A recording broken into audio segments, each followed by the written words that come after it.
Nós vamos continuar a nossa série O Homem Segundo o Coração de Deus, no livro de Samuel. Mas antes eu gostaria de contar para você uma história. Eu não sei na verdade se essa história é real, mas se atribui a Napoleão. E Napoleão era realmente um homem tido como um grande estrategista de guerra, não é? E ao mesmo tempo um homem sem misericórdia, porque do status que ele estava era necessário ter mão de ferro, punho forte, para resolver as questões envolvidas na guerra, que muitas vezes exigia da pessoa realmente certo grau de violência. Mas essa história na verdade vai na contramão, porque é uma história em que um soldado do exército de Napoleão incorreu em um grave erro e que fez com que a sua condenação fosse a condenação de morte. Ninguém sabe dizer ao mesmo tempo que tipo de coisa ele havia feito, se havia abandonado a guerra, e esse realmente era um crime que iria ser penalizado com morte, ou algum outro tipo de problema, mas o fato é que a condenação era iminente e aquele homem seria executado. Mas diz então a história que a mãe desse soldado aparece no campo de batalha, sabendo que seu filho iria morrer, e pede então misericórdia. Misericórdia era o que ela gritava, misericórdia, misericórdia. Então Napoleão II, essa narrativa, ouve a voz daquela mulher e pergunta para ela por que ela estava gritando daquela forma. Ela diz: eu sou mãe do soldado que será executado hoje e eu quero pedir misericórdia, que você o perdoe.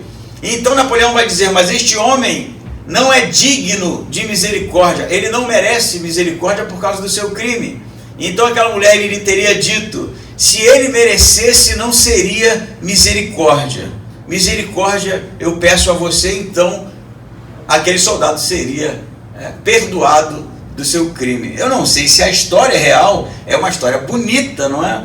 Mas o texto que nós vamos ler é um texto realmente que envolve a guerra, que envolve a violência, que envolve tomadas de decisões em momentos extremamente frágeis e arriscados, mas que envolve também olhos de misericórdia. Por isso eu convido você a ler comigo. Eu estou estranhando o microfone porque a nossa caixa, não sei se você percebeu, está de volta entre nós, né? Olha ali, bonita, né? Como ela está, o som está melhor e por isso que eu estou estranhando. Vamos ler então primeiro livro de Samuel, capítulo 24, que diz assim: depois que Saul voltou da perseguição aos filisteus, disseram a ele: Davi está no deserto de En-Gedi. Então Saul tomou 3.000 dos seus melhores soldados de todo Israel e foi em busca de Davi e dos que o seguiram, até perto do penhasco das cabras monteses. No caminho ele parou nos currais de ovelhas, onde havia uma caverna. Saul entrou nela para aliviar o ventre, e Davi e os soldados estavam escondidos na parte interior da caverna. Então os soldados de Davi lhe disseram: hoje é o dia sobre o qual o Senhor te disse: entregarei o teu inimigo nas tuas mãos. Tu lhe farás como bem te parecer. Então Davi se levantou e em silêncio cortou a ponta do manto de Saul. Mas depois Davi ficou com remorso por ter cortado a ponta do manto de Saul. E disse aos que o seguiam: o Senhor me guarde de fazer tal coisa ao meu Senhor, ao ungido do Senhor. Estender a mão contra ele, ele é o ungido do Senhor. Com essas palavras Davi conteve os homens e não lhes permitiu que atacassem Saul. E Saul saiu da caverna e prosseguiu seu caminho. Mantenha a Bíblia aberta, nós continuaremos a leitura. A gente tem visto, não é, nos textos passados, nos domingos passados, que a perseguição de Saul contra Davi é algo terrível. Onde Davi está, e se isso chega ao conhecimento de Saul, ele automaticamente direciona um grande número de soldados para prender e matar Davi. Davi é inocente, ele não fez nada contra Saul, mas Saul tem um problema com Deus, porque Deus já não fala com Saul, porque Samuel já não fala com Saul, e ele sabe que o reino está prometido para Davi. Por isso ele deixou que o seu coração se tornasse algo tão, eu diria, tenebroso, algo tão envolto em sentimentos destruidores, que ele não consegue pensar em nenhuma outra coisa a não ser acabar com a vida de Davi. O capítulo 24 que nós lemos, ele tem início na volta de Saul em uma investida contra os filisteus. O texto vai dizer no capítulo 23, no finalzinho, que os filisteus estavam invadindo, Israel, como sempre estiveram fazendo durante o reino de Saul, porque Saul não estava direcionando os seus esforços para a sua competência enquanto rei e uma boa administração, mas todas as forças de Saul estavam sobre capturar e matar Davi. Isso deixava as cidades ali na divisa com a Filistia expostas. E aqui é mais uma investida dos filisteus, que vai fazer com que Saul tenha que dar uma pausa, fazer uma pausa na sua perseguição a Davi e cuidar desse problema. Se você ler com calma o 23, você vai ver que Saul está muito próximo de prender Davi. Em um momento eles chegam a uma perseguição em que Davi está fugindo por um lado da montanha e Saul está por baixo cercando ele. Ali em si é um tempo de muito risco para Davi e seus homens, eles são minoria e estão cercados por um número enorme de soldados, mas por um motivo ali especial, a invasão dos filisteus, Saul tem que abandonar a perseguição para cuidar desses problemas. O 24 mostra que Davi continua fugindo e Saul, depois de ter derrotado os filisteus, direciona não menos do que 3.000 soldados para prender Davi. 3.000 soldados versus 600 homens que mal armados estavam, escondidos em caverna, junto com Davi. 600 homens versus 3.000 homens, em uma perseguição em lugares, inclusive, que não era estrategicamente muito inteligente para a fuga, porque eram cercados de desfiladeiros, de montanhas, e a fuga se dava através dessas cavernas que eram realmente inúmeras. Um número muito grande de cavernas em que Davi se escondia e provavelmente conhecia melhor que Saul e fazia daquilo realmente a sua estratégia de fuga por aqueles túneis. O 24 diz que Saul fica sabendo então de onde Davi está, no deserto de En-Gedi, e vai com esses 3.000 homens procurar Davi para matá-lo.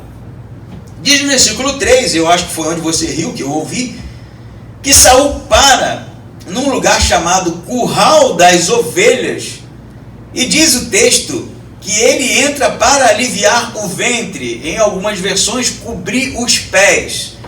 Na verdade, Saul é acometido de uma espécie de dor de barriga, é o que o texto diz, é cômico mesmo. E ele vai procurar uma caverna longe dos olhos dos soldados. Alguns acreditam que ele não foi sozinho, e que alguns guardas o seguiram ali para tomar conta, mas era um momento íntimo, do rei, de realmente resolver essa questão, depois de muitas horas, quem sabe, de viagem em cima de um cavalo. Ele vai então escolher uma caverna reservada, e está lá nesse momento de... Você está rindo porque é realmente algo diferente, Quem sabe ali concentrado, e interessantemente, eu posso dizer, ele vai escolher justamente a caverna onde Davi está escondido, cheio de gente braba. Eu quero que você entenda o cômico dessa história, além da situação de Saul, em uma realidade de tantas montanhas, tantas cavernas, porque realmente esses lugares eram dignos, não é? de perder-se e nunca mais encontrar a saída. E ele vai escolher justamente a caverna que Davi está para ficar distraído. Se ele tivesse entrado para procurar, investigar, ele teria prendido Davi ali. Não tinha jeito. Mas não. O cômico da história é justamente Saul exposto em uma disparidade abissal de opções, justamente no lugar onde o seu inimigo está. Na versão siríaca e árabe, Saul dorme, inclusive. Acho que a coisa estava tão ruim, né, que depois que terminou ele se aliviou de um jeito que pegou no sono. A nossa versão não diz isso, mas diz que ele realmente está ali distraído e vai fazer com que, né, os soldados de Davi, que provavelmente estavam ali, além de escondidos, descansando, né, da perseguição, percebam como o presente veio parar no colo. Quando eles veem Saul distraído, agachado, naquela situação constrangedora, na caverna que eles estavam, só faltou ali entoar um lindo hino de louvor. Eles só não fizeram isso porque Saul poderia ouvir, né? Mas eles pensaram assim: meu amigo, olha isso aqui. Davi, você já viu quem está ali? Tipo, imagina essa cena. Olha quem está ali. Saul, velho. De costa ali, abaixado, distraído. Já era. Deus é tão bom. A leitura dos caras é essa. Deus é tão bom que hoje ele te entregou o teu inimigo mortal na sua mão. Hoje não tem jeito. Hoje você vai ser entronizado. Hoje você senta no trono. Acabou essa história. Esse perrengue que a gente está passando aqui, sendo perseguido, passando tanta tribulação, né? Tendo que viver junto com esses morcegos aqui, acabou hoje. É só executar. Não é isso que o texto diz? Diz assim, versículo 4: então os soldados de Davi lhe disseram: hoje é o dia sobre o qual o Senhor te disse. Olha, pensa, o negócio aqui é bonito, né? O Senhor te disse: entregarei o teu inimigo nas tuas mãos, e tu farás como bem te parecer. Na versão da Septuaginta está: e tu farás segundo o teu coração, ou tu farás aquilo que você achar melhor. Era para matar, né? Acabar. E aí diz o texto que Davi então se levanta, ele vai em silêncio, e ao invés dele matar Saul, ele corta um pedaço da orla, porque as roupas eram aquelas roupas bem largas, não é? E eles andavam com essas roupas largas justamente para que nesse momento, de intimidade do indivíduo, ele pudesse então agachar sem mostrar as suas pernas ou as suas partes, porque era vergonhoso ver as pernas de um homem, não é? Nesse tempo. Então Saul está nessa situação. Davi chega, ao invés dele matar Saul, ele corta um pedaço da roupa, e diz o texto que esse gesto vai fazer com que Davi sinta o seu coração pesaroso. É a ideia aqui no hebraico, não é? E na versão grega, nossa versão diz que ele teve remorso, mas o seu coração fica pesado por ter cortado um pedaço do tecido. E então ele consegue conter os homens, né? Diz então versículo 6: e disse aos que o seguiam: o Senhor me guarde de fazer tal coisa ao meu Senhor, ao ungido do Senhor, estender a mão contra ele, porque ele é o ungido do Senhor. Com essas palavras, Davi então conteve os homens e não lhes permitiu. O neguinho estava louco ali para arrancar a cabeça daquele cara. Pensa, e Davi está tendo que conter os soldados e através das suas palavras, de que ele não tocaria naquele homem, não permitiria que ninguém tocasse, é que realmente Saul sai, né, através dessas palavras, e por causa dessas palavras Saul sai com vida sem perceber o que tinha acontecido.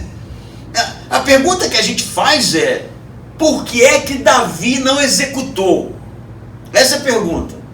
Porque é muita coincidência, meu brother. É muito, você não faz ideia. Se você estudar o panorama, apesar de a gente não saber com detalhes específicos a localidade, mas a região se conhece.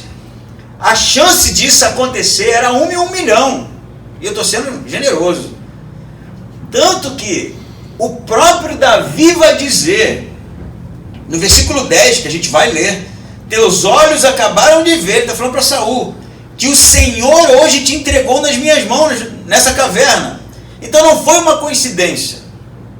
Os homens de Davi entenderam que era uma oportunidade da parte de Deus, e Davi também chegou a essa conclusão, fez uma leitura, você está vendo, que Deus te entregou nas minhas mãos. E por que Davi não mata? Por que Davi não termina com isso? Por que Davi não executa então o plano e resolve toda essa problemática? Ele vai responder, porque ele é um ungido do Senhor. E o que isso significa? Significa que quem colocou Saul no trono foi Deus. Tudo bem, havia um clamor do povo, não é? Por um rei, mas a escolha, se você voltar lá, no início da história, foi de Deus. Deus escolheu Saul.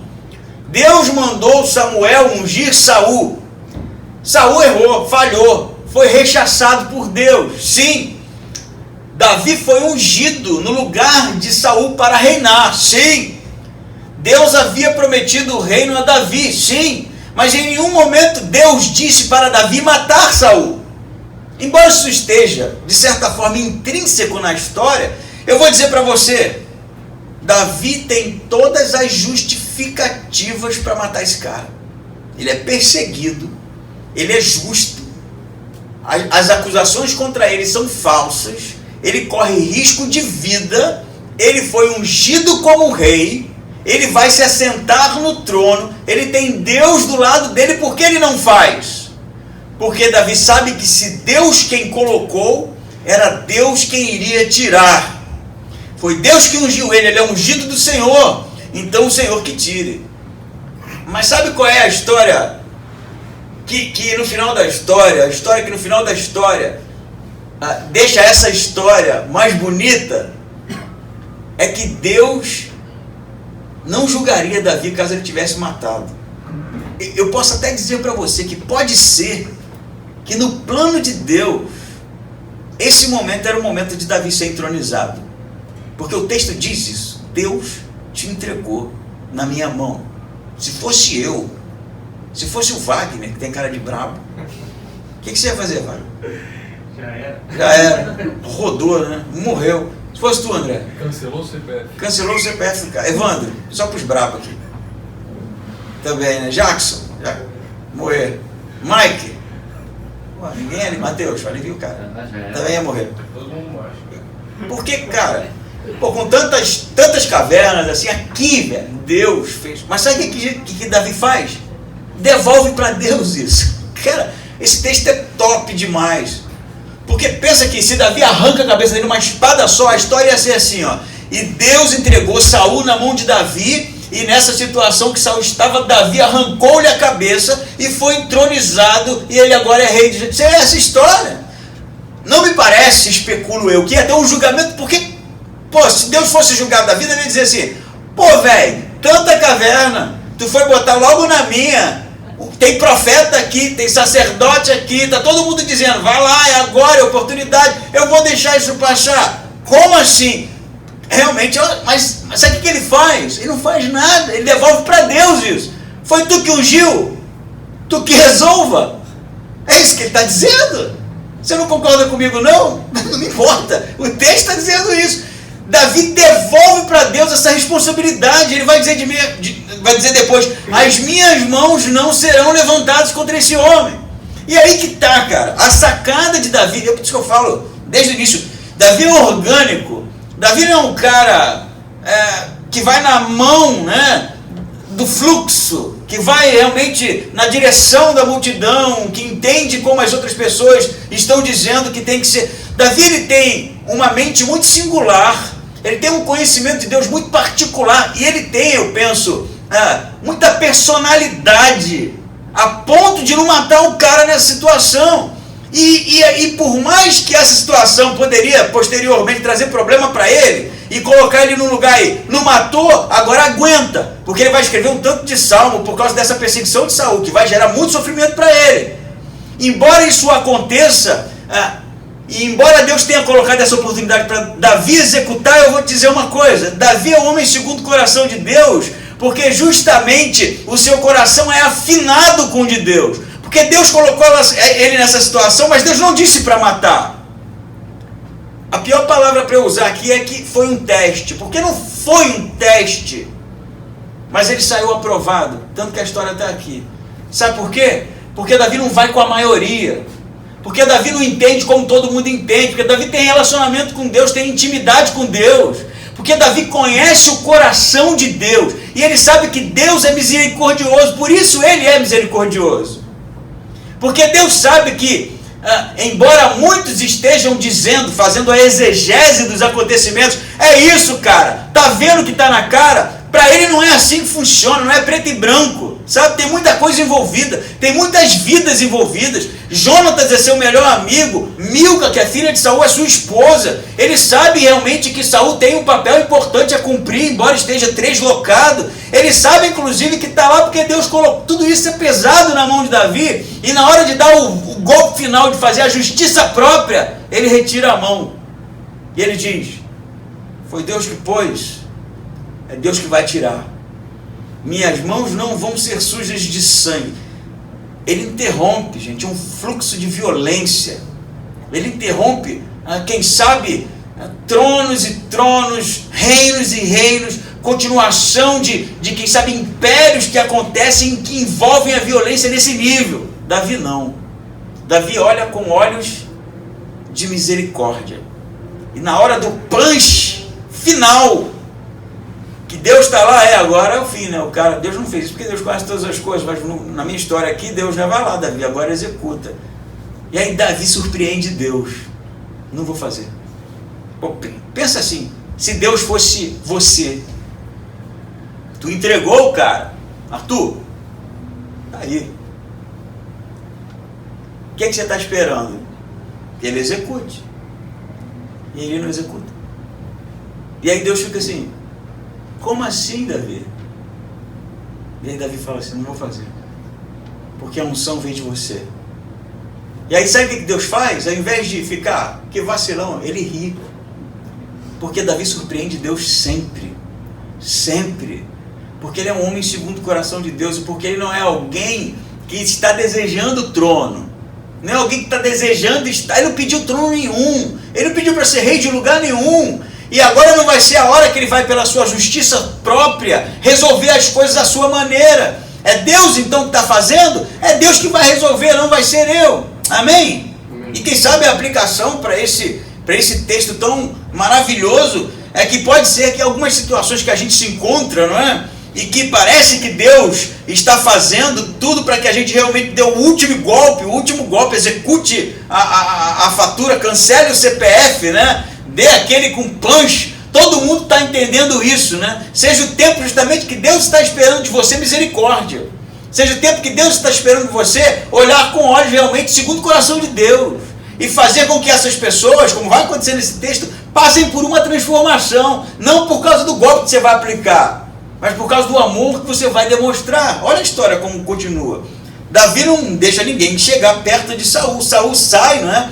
Diz o versículo 8. Depois Davi se levantou e, saindo da caverna, preste atenção, isso aqui é muito top, gritou atrás de Saul: ó rei, meu senhor. Quando Saul olhou para trás, Davi se inclinou com o rosto em terra e lhe fez reverência. Então Davi disse a Saul: por que dás atenção aos homens que dizem, Davi procura fazer-te mal? Os teus olhos acabaram de ver que o Senhor hoje te entregou nas minhas mãos nesta caverna.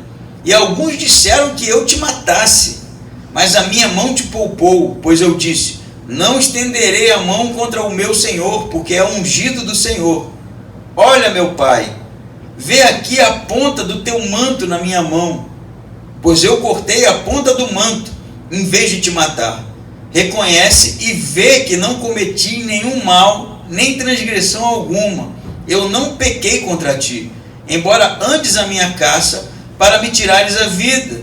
O Senhor julgue entre nós dois, e o Senhor me vingue de ti. Porém a minha mão não será contra ti. Como diz o provérbio dos antigos, dos maus procede a maldade, mas a minha mão não se estenderá contra ti. Contra quem o rei de Israel saiu? A quem persegues? A um cachorro morto? A uma pulga? O Senhor seja juiz e julgue entre nós dois, que ele esteja atento, defenda a minha causa e me livre da tua mão. A história é essa aqui, ele corta, fica realmente esperando Saul se afastar. Depois que Saul está a alguns quilômetros, eu penso, de Davi, ele então sobe provavelmente em alguma plataforma, algum morro ou algo do tipo, e grita: Saul, meu pai. Isso é muito interessante no texto, porque o meu pai aqui não está de graça aqui, não é só uma expressão, porque Saul era a mãe da esposa de Davi. E por isso que eu acredito que no texto tem a intenção de demonstrar afeto mesmo da parte de Saul para aquele homem. Aquele homem quer matá-lo, mas Davi de alguma forma olha para ele com olhos generosos e ao mesmo tempo que envolve um sentimento de filho para com o pai mesmo. Pensa como é que isso deveria ser terrível. Não é só a perseguição, é a perseguição por alguém que você tem afeto. É isso que está acontecendo no texto. E aí ele fala: não dê ouvidos a esses que dizem que eu intento te fazer mal. Provavelmente Saul, além da sua loucura, ele estava envolto ali de homens maus, né, que queriam ver realmente a morte de Davi. Aí ele fala: hoje você percebeu que Deus te entregou nas minhas mãos, porque olha aqui o pedaço da tua roupa. E aí Saul olhou lá de longe, né, e deve ter olhado a roupa e viu que estava faltando um pedaço, olhou na mão de Davi e está lá um pedaço do tecido. E aí Davi continua falando: estão dizendo que eu quero te matar, mas você percebe que hoje eu te poupei a vida. Ele fala: olha aqui a ponta do manto, né, a orla do manto, no versículo 11, que eu cortei, reconhece que é teu, não cometi nenhum mal, nenhuma transgressão. E aí no 12 ele fala: que o Senhor julgue entre nós dois, e o Senhor que me vingue, porém não será eu que irei contra ti. Entende? Davi vai dizer assim: você está me perseguindo à toa, eu não fiz nada contra você, eu não tenho nada contra você, e se você quer insistir nisso, porque eu estou provando aqui que eu poderia ter te matado e não fiz, que Deus seja juiz, que Deus me vingue, ele vai dizer, mas não vai ser eu. Percebe isso aqui? Ele está devolvendo para Deus a responsabilidade aqui. E aí ele vai dizer: você saiu para perseguir quem, ó rei de Israel? Uma pulga? Por que essa expressão? Um cachorro morto, uma pulga? É que Davi está dizendo que ele não tem nada contra Saul. Ele não quer causar mal, ele não é um inimigo à altura, porque ele não tem o mesmo ódio que Saul tem por ele. E ele está falando: você está querendo perseguir quem? Afinal de contas, não tem inimigo do lado de cá. Não tem ninguém querendo te matar. Você está perseguindo uma pulga. Você está perseguindo um cachorro morto, algo irrelevante, é a ideia aqui. E viu o versículo 13, quem sabe é o grande punch aqui. Ele vai sacar um provérbio antigo, ele diz: como diz o provérbio dos antigos, dos maus procede a maldade, mas a minha mão não se estenderá contra ti. O que é a maldade aqui? A maldade não é matar Saul, porque parece que ele já disse que foi Deus que entregou. A maldade não é ir contra o inimigo e executar numa situação de guerra. A maldade aqui é a vingança. E na verdade no texto em hebraico o ditado é realmente nesse sentido.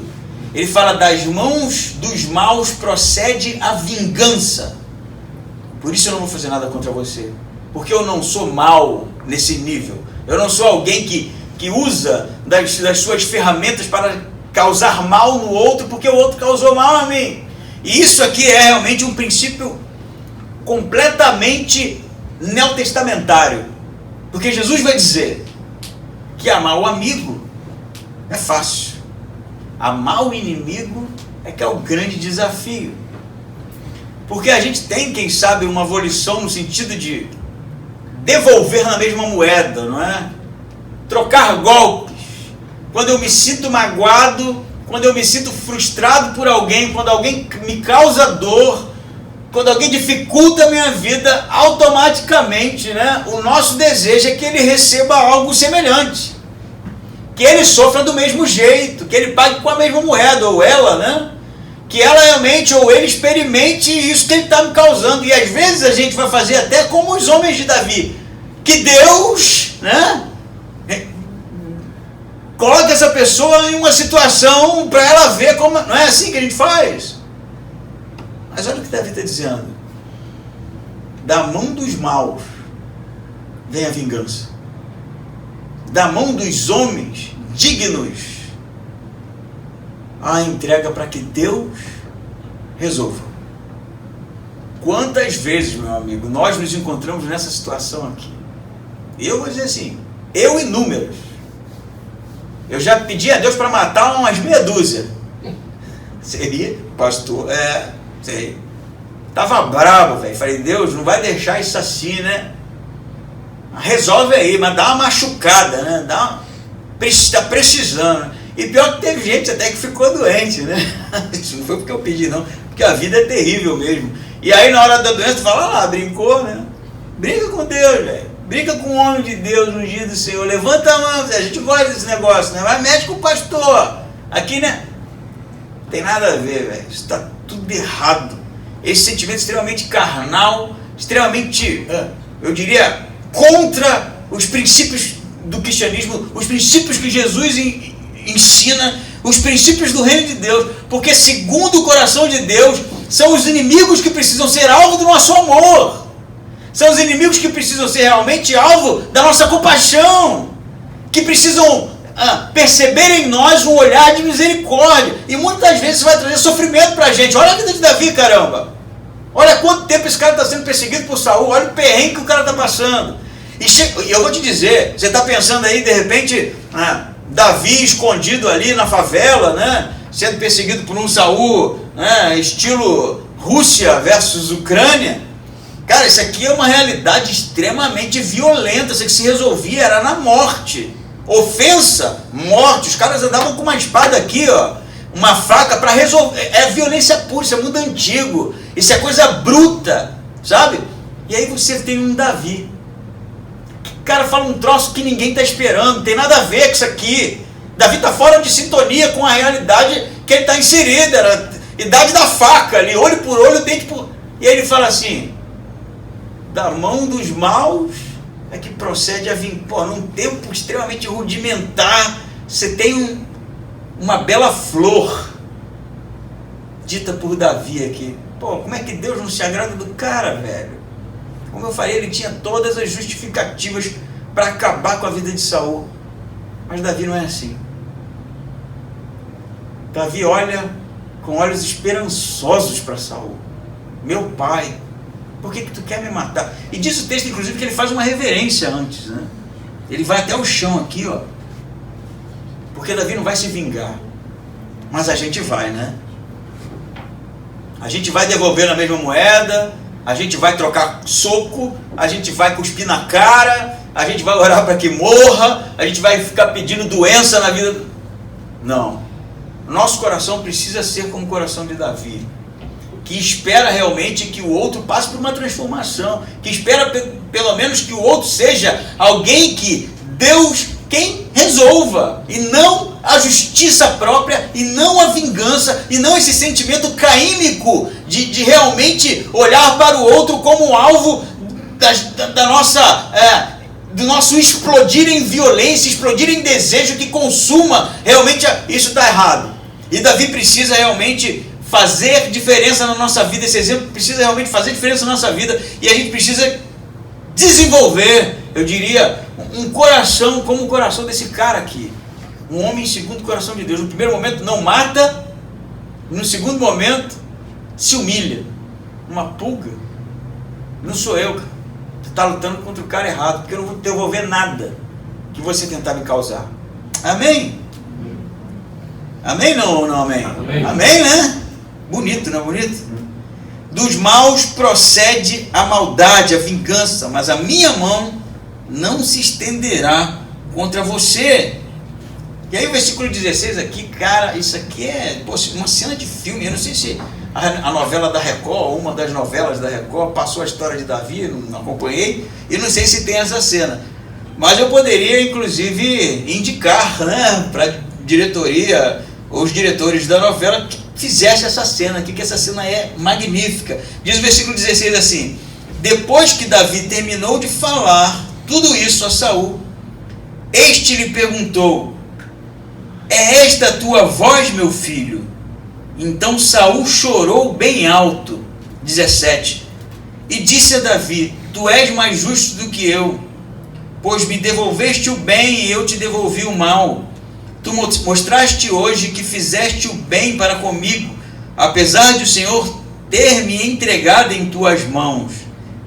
Não me mataste, mesmo o Senhor me entregando em tuas mãos, não me mataste. Quem ao encontrar o inimigo o deixaria seguir seu caminho? O Senhor te recompense pelo que me fizeste hoje.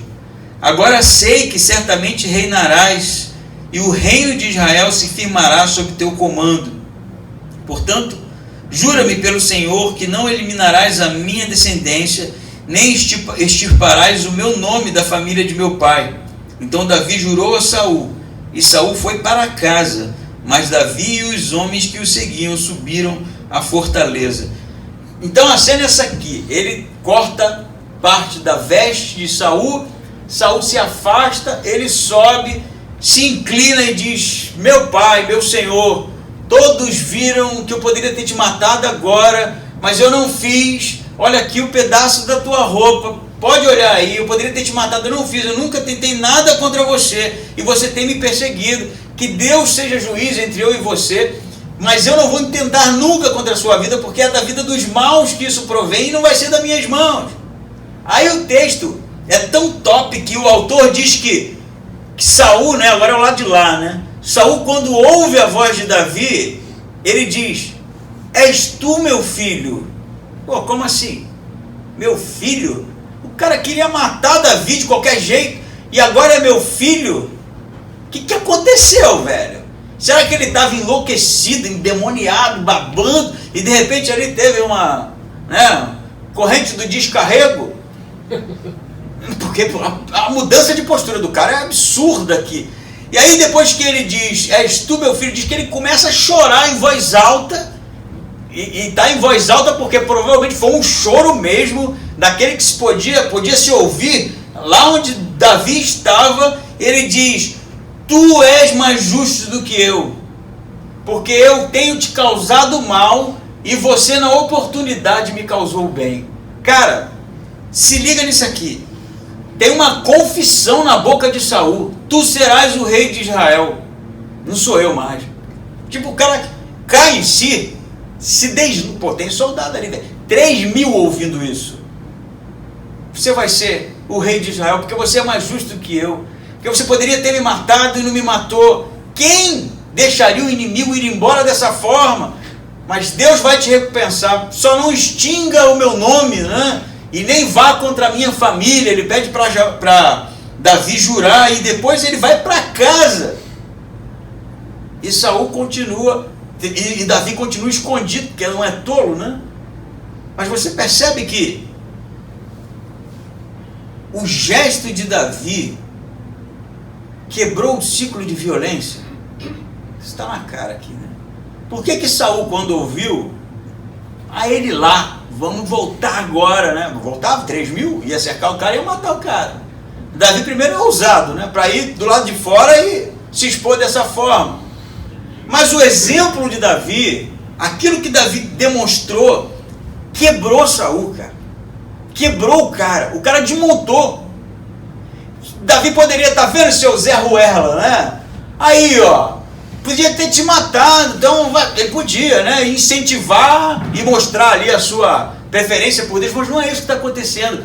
A vida aqui de Davi, especificamente nesse exemplo, quebranta Saul, o mau Saul, o assassino Saul, o perseguidor Saul. Porque quando nós olhamos com olhos de amor, a gente realmente interrompe o ciclo de violência, interrompe o ciclo do mal, interrompe realmente a vingança e qualquer outro tipo de sentimento que seja contrário ao que realmente nós necessitamos demonstrar pelas pessoas.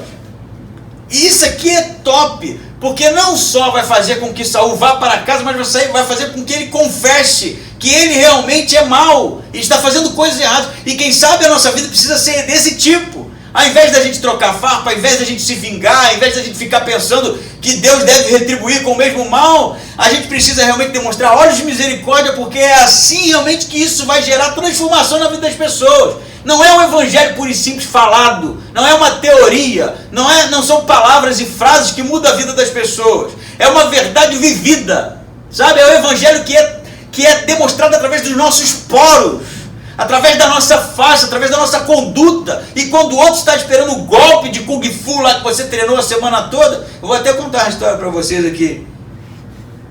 O Luca andou apanhando na escola. O Luca é meu filho, né? 8 anos. E aí tem uns meninos lá, não apanhou, né? Mas andaram dando um safanão nele. Aí ele chegou em casa reclamando. No primeiro dia, no segundo dia, eu falei, mas o que está acontecendo? Ela falou, na hora do recreio vem uns meninos lá e fica me sacudindo, e fica... Mas eu falei, e o que você fala? Eu fui chorando, falei com a diretora, e a diretora falou, tá, eu vou prestar atenção, mas não presta, né? Aí eu falei, eu vou te ensinar uns golpes aqui. Então, quando ele vinha, peguei a almofada, né? Ó, ele deu um tapa, você defende aqui. Aí ele repete, né? Aí ele falou, eu sei esse aqui. Aí eu falei, esse aí não, esse aí não vai dar certo. Ele deve ter visto isso em algum lugar. Aí eu falei, não. Ele falou, mas eu sei aqui, ó. Eu falei, não, esse aí vão te jogar no chão, então você precisa aprender a se defender. Defende aqui, defende aqui. Ensinei ele a defender uns golpes, né? Se vier te dar aqui, você tira, se vier daqui, você tira. Aí ele foi pra escola. E aí quando eu fui buscar ele, eu perguntei, como é que foi hoje? Ele falou, não, hoje foi tudo bem. Eu falei, mas os meninos te bateram? Não, não. Quando eles chegaram perto, eu falei, ó, treinei os golpes, hein? E aí eles foram embora. Isso não é mentira, cara. Treinei os golpes, hein? E aí o pessoal, opa, então é melhor sair de perto. A gente reage assim, o mundo é assim, cara. Desde criança, bicho. Eu fui criança também, embora não pareça, né? E aí se você não retribui, né, com violência, né, e demonstra que você tem força, você continua sendo castigado, né? Hoje é bullying o nome que sofre. Antigamente não era bullying o nome que sofria, não. Era apanhar mesmo, você apanhava mesmo. E no universo masculino, principalmente, se você não retribui, a galera continua batendo. Só que a gente não é mais criança, né? A gente cresceu. E hoje as nossas palavras ferem. As nossas atitudes magoam, destroem. Sabe disso? Hoje o que a gente fala causa dano. Não são os golpes que eu treinei, não. É coisa que fere as pessoas. E que as pessoas muitas vezes nem esquecem disso, nunca mais. Que afasta a gente, que destrói família, que causa afastamento de pessoas que realmente poderiam ser íntimas e próximas. Sabe por quê? Porque a gente é mau. Porque a gente realmente não entendeu o propósito do Evangelho. Não entendeu o ministério de Cristo, que sofreu, que foi humilhado, que apanhou, mas foi até o fim por amor. É isso que está acontecendo aqui. E quando a gente realmente vestir um cristianismo genuíno, a gente vai perceber que a nossa conduta, à luz do que foi a conduta de Cristo, quebranta as pessoas. Ao invés de incitá-las e fazê-las sofrer, transforma as pessoas. Olha Saul, meu filho, é tu. E chora. O Evangelho que transforma não é aquele que retribui o mal com o mal. É aquele que ama. E quando ama, desnuda, transforma, restaura. Só que nem tudo são flores nesse texto. Saul vai para casa e depois torna a perseguir Davi. Eu não sei o que aconteceu com esse homem que mesmo diante de uma confissão, de um texto tão belo, o orgulho lhe encheu o coração e ele não desiste. Porque muitas vezes chorar só não é suficiente. A maioria das vezes a gente, quem sabe, se encontra em uma situação realmente de cair em si mesmo e de entender onde é que está a falha. Saul entendeu aqui. Ele foi exposto. Muitas vezes a gente detecta o nosso problema, sabe? E chega até, inclusive, a derramar lágrimas, entender a nossa miserabilidade. Mas se isso não gerar transformação, é só emoção. Se isso não gerar mudança, não é nada. Se isso não gerar realmente um comportamento contrário, não houve transformação. A gente precisa ser como Davi. Um coração segundo Deus, um coração que não se vinga, um coração que deseja a transformação do outro, nunca como Saul. Aquele que não muda, aquele que continua insistindo em continuar uma vida extremamente contrária ao desejo de Deus. Detectar o problema e mudar. e pedir para que Deus transforme o nosso coração e avançar para coisas maiores. Amém? Amém.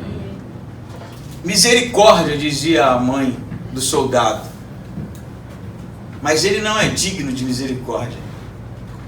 Mas se ele fosse digno, não seria misericórdia. Foram olhos misericordiosos que daquela cruz olhou para cada um de nós e foi até o fim, morrendo para a nossa salvação. Vamos ficar em pé e orar?